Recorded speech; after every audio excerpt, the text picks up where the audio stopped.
I'm Lisa Savage. Welcome to Pathways to Progress, our monthly show where we discuss local politics here in Portland, Maine.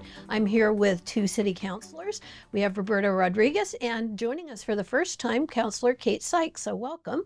And so thanks people at home for tuning in.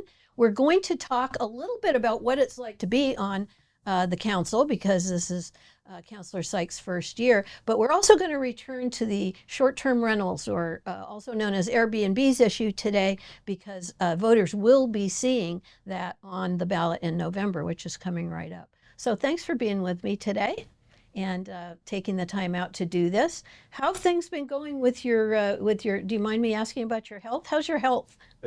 Much better this time around. I mentioned last time I had knee surgery. It was an outpatient procedure, really quick, and I'm very happy that I had it done because I'm feeling great, back to work and back to my kind of normal activity. So I'm really excited about that. Great. Other than that, this is really great. We talked this show. We meant it to be showcasing what the experience of a new counselor is, and this is year 3, and it starts to feel almost like a routine already. And we talked last year, or last month, that July and August, we only have 1 month, or 1 meeting that month where we condense both meetings. So it feels like the workload is very small. So I'm like, oh, I love this part of the summer where things are easy and slow, and it feels like a routine. But I'm really excited to have Councilor Sykes here, who's a new counselor, and still everything probably feels really new. And I'm dying to really hear more about what your experience has been so far before we dive into the STR issue. And so thank you for coming in and filling in for us. Yeah, he's so jaded by now. Yes, right. Fresh is gone. Well, thanks for inviting me. Thanks for having me. Yes, it's my first year, and watching the new people that are running for council start to ramp up their campaigns. I just can't even believe that we're here. I remember this just a very short time ago, out there knocking doors. So my experience on the council has been, as a first year, really just recognizing how much support the staff gives us of the city. That has been incredible. Feeling like people that work for the city are really dedicated to their jobs. And so that's been a good experience. And also just, the council has also been really warm and welcoming, and has helped me kind of, learn the ropes, as they say. And, I think it is interesting to see a council that went through COVID, right? That went through all of the many things that have happened over the last 3-4 years. And to see just I have just a lot of respect for what they had to do during that time. Could not have been easy. I know a lot of people are really tired. And so, yeah, I guess I'm grateful that I didn't have to do city council during that, massive global situation. Right. I think the positive was that you could do it in your pajamas, but the negative was that there was a lot of video bombing and just nasty online stuff that seems to have subsided now. But I know that you've been involved in local politics and organizing here in Portland for many years. I was a little surprised to hear that you had never been a counselor before. Sometimes people go on, go off, go on. What led you to want to serve in this way? That's a great question. So I actually got involved in local politics in 2016, I guess it was, right around the Bernie era, and really found that talking with people on the street about campaigns, having those conversations at doors was incredibly energizing for me. I grew up in a family of politicians, and so I had always seen that public service is a really important part of my father's life. And I never really thought that I was cut out for that until, honestly, Trump was elected. And then I kind of curled up in a ball for a few days and cried, and then decided I couldn't do that for the rest of my life and I needed to do something. So that's really what energized me around getting involved in local politics. Worked on a couple of local campaigns, ballot initiative campaigns, and then it just seemed like a natural thing to run for office myself. Great. Yeah, ballot initiatives being a distinguishing feature of Portland city politics in a good way. I'm not saying that that's bad, but sometimes the ballot is pretty loaded up with citizens initiatives and other referenda items. So we're going to talk a little bit today about one that looks like it's definitely going to make it to the ballot in November, and that is the short-term rentals change. that you've been talking about. And I understand it's out of committee now, but I think that you spearheaded that. Should we call it a revision? I mean, the form is probably a resolution, but it's kind of revisiting the rent control law, just that aspect of it that applies to Airbnbs, aka short-term rentals. Do you want to Yes. tell us a little bit about why you decided to take that on and what your process has been to take a look at that? Sure. We've had actually 2 ballot initiatives on this same question here in Portland on short-term rentals, and I was involved in both of them from an outside perspective as part of the campaign. Both of those ballot initiatives failed by narrow margins, and one of the real concerns that kept coming up in both of those campaigns was the idea that this is such a complex issue that it really takes, it has a lot of moving parts, and that the council should really be the force behind making any changes. And so I felt that it was my responsibility, really first thing, to dig into this. This was my first priority because it felt like unfinished business from campaigns that I've been involved in the past. So I'm on the housing committee, so it was a natural fit for me to go out and talk to stakeholders, talk to both sides of both campaigns that were run as ballot initiatives to really get a sense of what the different camps were trying to achieve. Talk to all the councilors to see kind of where they were feeling about things. And I think we've reached is what I feel is a reasonable compromise that is passable. It's great if you want to bring really radical stuff to the council, but if you don't have the votes for it, it's not going to pass. So really tried to do honest work with this and make Do sure you mean that passable by the council or passable by passable. the voters? By the council. Okay. Yeah. So there's a portion of this that will be passed or that will be considered to be passed by the council, and a portion that has to go to the ballot. We can talk in more detail about that, but Okay. yeah. Maybe Roberto could comment on why is this such a complex issue, short-term rentals? What are the complications? Yeah, so I think that the way that Councilor Sykes brought this up kind of elaborates on that, because the process that she's gone through, and I think, I mean, as a new councilor, she literally has put a clinic into like policy making and being inclusive. So reaching out to multiple stakeholders. This is an issue that you can easily just get like tunnel vision and just listen to one constituency. And they could be very, very like narrowing in the way that you approach this issue. But being able to talk to like landlords, tenants, obviously city staff, and the way that certain changes to ordinances are going to be managed. So having this broad understanding of it is key. So that cannot be done in a vacuum, right? That cannot be done by an interest group. It really should be done in the public eye, and it should be done through a process. So again, I think what Councilor Sykes has done, she looked at a really big, broad ordinance that covers quite a bit of regulations, and then she brought it down to like, what are the pieces that we're all worried about? What could be abused by corporate interests that would really have a worse impact into our housing crisis? And then what are things that people that are currently operating short-term rentals complain about and that they see as loopholes and issues? And she, little by little, sort of kind of addressed them through her proposal. So again, it's a clinic in policymaking because it was inclusive, it was transparent, it happened through the process that everybody has been saying it should happen. So it was responses to what we've heard. And as she indicated, I think this will have support both to pass what the council can pass on their own and what's going to be put on the ballot. And I'll go further to say that because the changes are they're important and they're valuable, but they're not sweeping changes to it. I think it has a really strong chance to pass on the ballot as well. Okay. Can you talk to us a little bit about the parts? I know that you mentioned earlier, if something passed, the voters passed something, there's a 5-year moratorium on the council changing it. It's got to go back to the voters for them. Is that why part of this is a council question and part of this is going to go on the ballot? Yes, that's exactly why. And it's not that it wasn't the short-term rental ordinance that touched it, because obviously those failed, so that doesn't apply. It was the rent control ordinance that touched some aspects of this, specifically around documentation. So those are the pieces that have to go to the ballot. We're looking at tightening up how we document whether a short-term rental is owner-occupied versus non-owner occupied. That's a really big issue.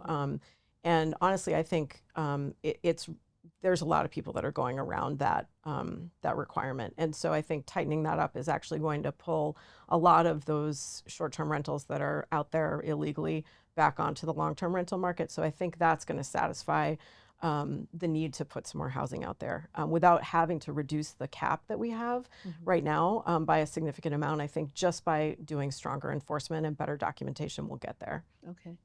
And how did you learn that there were many units that weren't in compliance with the owner? They were claiming, I think what you're saying is they were claiming to be owner occupied, but they aren't really owner occupied? Yeah, so a couple of those have come up via, different constituents contacting us, having been reported by someone, a renter.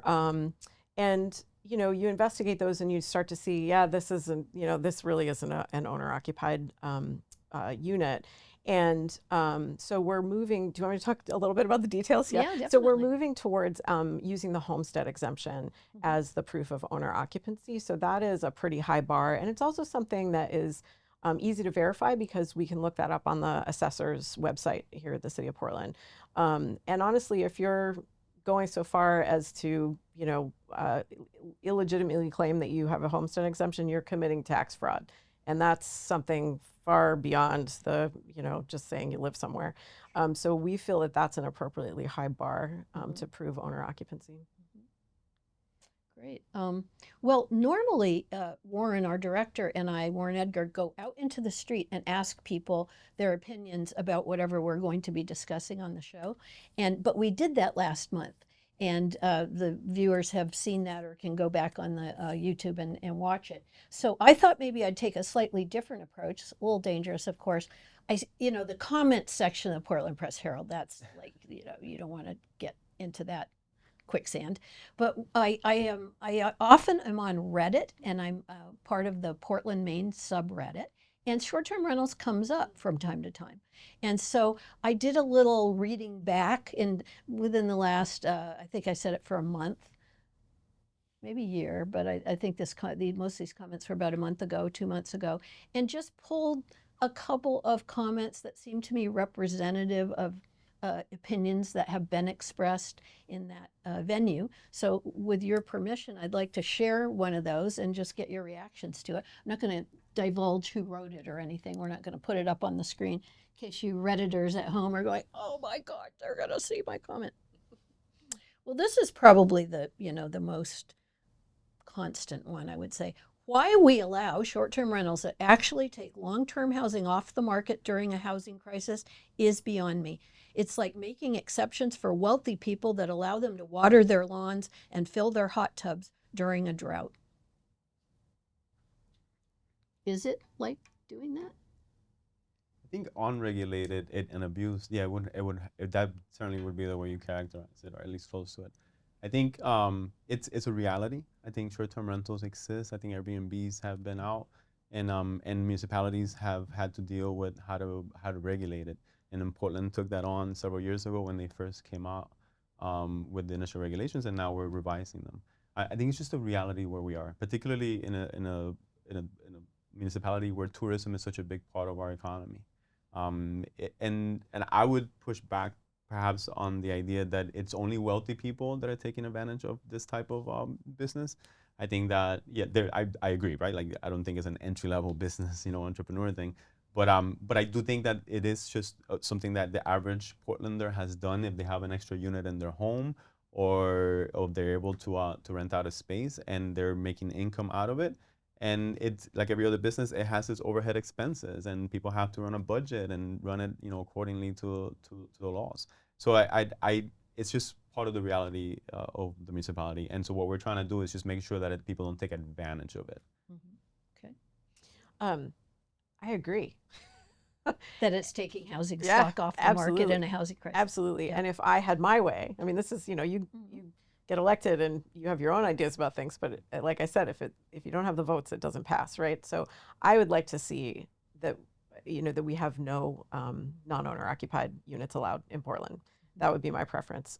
As far as what you do with your own home, you live there, that's another matter. But the entrepreneurship around STRs, I think, is something that is really bad for society. It's hard to regulate. as we're seeing, we're seeing we have to do all this tinkering to make sure we get get it down to like how we actually prove if someone is, doing it the right way. But I'm in the minority on that. And until we elect a council that is going to put that through, then it won't get anywhere, right? So my idea was that we limit the number of non-owner occupied rentals that we have and tie that number to the housing availability, the housing market. So as our housing market grows, we can have more, but with less availability, then we should have less. So I think that's one step that we've taken to do that. I noticed also there was an article in the Press Herald this morning about how many hotels Portland has, how many are still coming online, how many have come online in the last couple of years, and they're pretty much at capacity. They're renting out at, they beat the national average. Because a lot of times a comment would be like, oh, if they want to have a hotel, let them have a hotel. Why should they? I mean, an Airbnb isn't a hotel. It's not financially structured like a hotel, but the increase, the steady and strong demand for people who are here as tourists to have some place to lay their head is there. And obviously that brings a ton of money into the economy here in Portland. The common complaint being like, I'm bringing those tourists in for you because I am a creative person or I'm a food server or whatever. Where am I supposed to live? I can't even, live here where I work. It's not just a Portland problem, that's for sure. All right. This one gets kind of down into the weeds of the homestead exemption, but I think it's an interesting one. And then it kind of disses you guys. But let's do the homestead exemption part first. I do like the homestead exemption requirement for owner-occupied units. It seems like a good way to suss out violators, but the 1.5% cap is much higher than the right number, which is 0%. It's also going to prove clunky to enforce. Sorry, my phone keeps doing this to me. It's also going to prove clunky to enforce and will create some weird incentives for owners of units every year when they hope to get one of the lottery licenses. Perhaps we'd even get an annual wave of evictions when people currently operating regular rentals get the STR license. Does that seem likely to you? I don't think so. I mean, I will say that I agree that the homestead, I think exemption is going to work wonders. And as far as the cap, the percentage, I agree. I think it should be lower, but again, I don't think we have support for that on the council right now. As far as the wave of evictions, I don't see that happening at all. I mean, it's very difficult to get a license if it's a non-owner occupied, and the folks that have a license, and keep them year over year, get them back every year. They get priority to re-up that license. So I don't see that there would be like a huge number of people that would be suddenly getting an owner-occupied license. I think we turn over 20 or 30 every year, and if the cap goes lower, probably be less than that. So that's not a very big number. Not a big number. 20 or 30. Yeah, I think one of the initial discussions that Councilor Sykes and I had was that the non-owner occupied cap, it always felt very arbitrary, and it wasn't tied to any data point or anything like that. I know that there was discussion about having it higher or lower, and this was just kind of like the sweet spot that they landed at. But having it tied to the total number of rental units, I think, is a number that, yes, it will be dynamic, so it'll change as development happens in the city. And, as the council changes, there'll be an appetite to lower that percentage down the line. That potentially can happen. I'm actually on a different end of the spectrum right now. We started the conversation with a 2%, which is a really minute decrease from the current cap. I think it decreases it by like 10 or 12 units. I think it lands us at 390 something or 380 something. So to me, the thought of keeping it at that number was, that like I said, these are people that are in essence running businesses, and that there's an interest in maintaining the opportunity to do it. And I don't think that it's a hill that I'm going to die on. If I think 1.5 is what we pass. I think that what I'm reading in the room is that people do want to see that number come down. But I agree with what Councilor Sykes said a moment ago. I don't know that the appetite is there to completely eliminate it. But clearly we're seeing strong support for the number to come down, including from the folks that are currently operating units. Gotcha. All right. This is a fairly mild diss as far as things that you've heard from the public. And I think it is pertinent to our discussion, so I'm going to share it. This is what this posting person started out with. Frankly, it's amazing how no matter how progressive our electeds supposedly are, they refuse to aggressively go against the interests of a relatively small group of Airbnb investors and tourism industry boosters. I think it says a lot about the circles they float around in and whom they listen to. So, I mean, they're basically saying you ran as a progressive, and then once you get into office, not you two personally, but in general over the years, you move more toward the center. I think that's an observation that's been made of pretty much any legislative body in this country, is that people tend to move toward a center where they can compromise and come to common ground with others that don't feel as they do.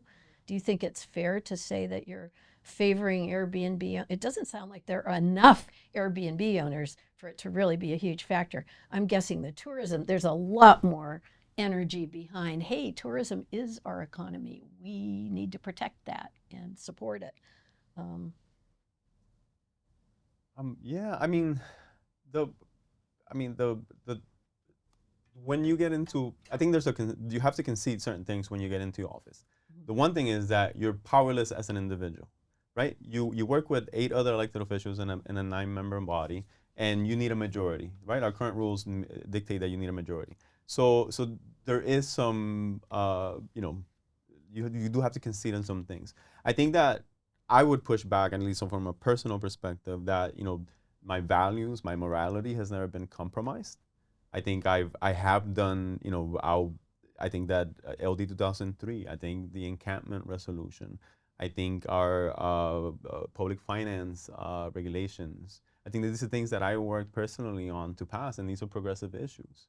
So I don't know that I would characterize myself as having ran as a progressive and not done progressive things. Mm-hmm. I do agree that when you're in a 9-member body, from the outside looking in, it does look like you're moving towards the center, because to get things passed, that's usually the way it waters down. I would also say that as an at-large councilor, and having met with various stakeholders and constituencies throughout the city, dare I say that where the council has landed is somewhat where I see the broader constituency feel comfortable with. I mean, we do spread across a pretty, wide gauge of the political spectrum in this city. I think that we're an at-large council. Exactly. I think that we lean towards a liberal city, but there is a lot of old generational folks here that don't like change to happen very fast, and they need to be talked to and walked through things,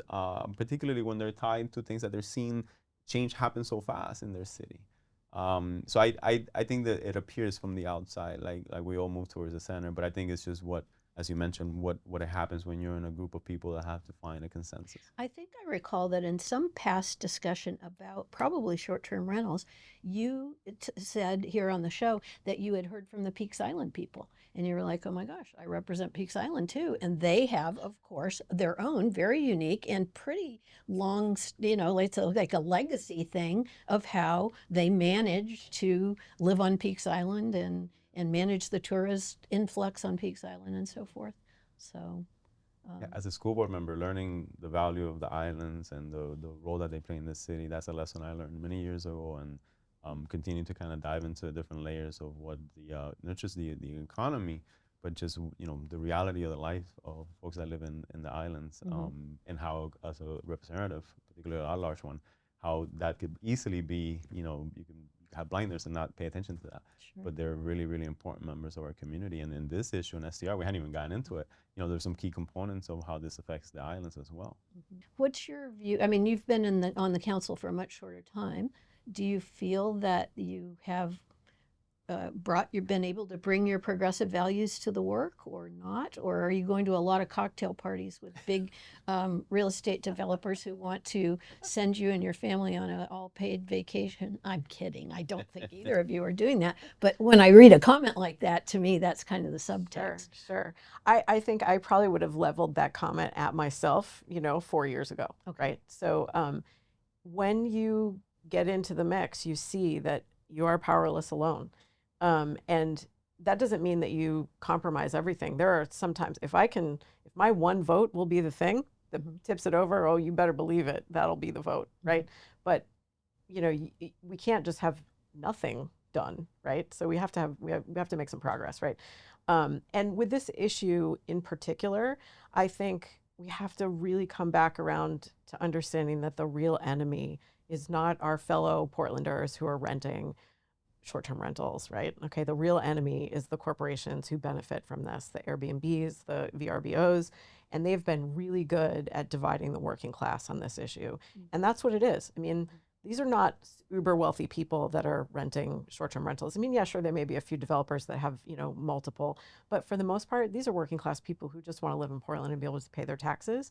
And so anything that I can do to unify the working class around something and to really make everyone realize that we're actually on the same side, I will do that. And I think one of the great wins in this particular ordinance is that we've leveraged the success that New York and Miami have had in forcing the booking services to help us with compliance. So that's been through a court challenge and it has been upheld. And so it's time for us to adopt that now. So you will not even be able to list your short-term rental on one of these booking services unless you've gone through the city process and received a license number. So it really shuts down a lot of the illegal rentals that are happening entirely. And, I'm sure that the large corporations don't like that they have to do that, but that's the way it is now. So that's how it'll be. Okay, here's the final one. This one has a lot of swears, so I'm going to use some euphemisms, okay? 2026, ban this crap now. I just had my longtime neighbor sell his house, and the new owners will not live there and are renting it out as an Airbnb. It's a 3-bedroom house, 2 baths with an in-law apartment. 2 units that are not available to residents but to effing tourists. It's maddening that a hotel can be plopped into a residential neighborhood and you just have to pay a registration fee. Ugh, we need a Barcelona-style ban now. I gather that Barcelona, Spain said no short-term rentals at all. I don't know a lot about that. Paris as well. Paris as well? We're not quite in the Paris and Barcelona category yet, but certainly tourism is a huge factor in this economy. Absolutely. I mean, I agree, right? I agree. And I think that I'm not sure exactly the particulars with that unit, but I do think that the changes that we're making would potentially shut down those particular units from being out on the market. I mean, there is currently a ban on renting a single family home as a short-term rental, so that people can't just buy a home and rent it, rent it out. There is no such protection on apartments, right? So that also shows you the kind of the ownership class and the renter class and how the different protections exist for that. And so, tying that availability of long-term rental units to how many we actually allow is one way that we can protect renters. So you would be against a Barcelona-style ban because, as you previously said, most of the people that have owner-occupied short-term rentals are like working-class people.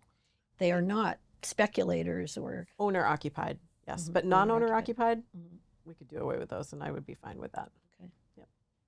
Yeah, I think the other part about just the hotels, right? Like how easy it is to get a development of a hotel passed and financing for that. I one thing that I've learned in the council is particularly that as an investment, that's a really lucrative investment. It's easy to get financial backing if you're a developer. And in a city like this that's booming, it's not a big challenge, But in the contrast, hotels, it's not a big challenge to open up a new hotel. That's why you see them pop up everywhere. In the contrast is affordable housing and to try to leverage some subsidies both from the municipality and elsewhere to try to get housing built that the developers can actually get a project approved and shovels in the ground and actually get people moved in, and the many barriers that there exist to that. And so I think that it's depressing if you think about it, because it does put it leverages things in the direction in which we've seen, and contributes to this housing crisis significantly. So yeah, I would agree with that it not just seems that way, it really is really easy for someone to get a hotel built in the city compared to the housing that we really need. Thanks for joining us today. We couldn't do it without you, and thank you so much, Councilor Sykes, for being with us. I really learned a lot. Councilor Rodriguez, it's good to see you back on your legs and operating in your business, your busy growing business. Thank you to Jenna and thank you to Warren. We couldn't do the show without you. Tune in next time and be well.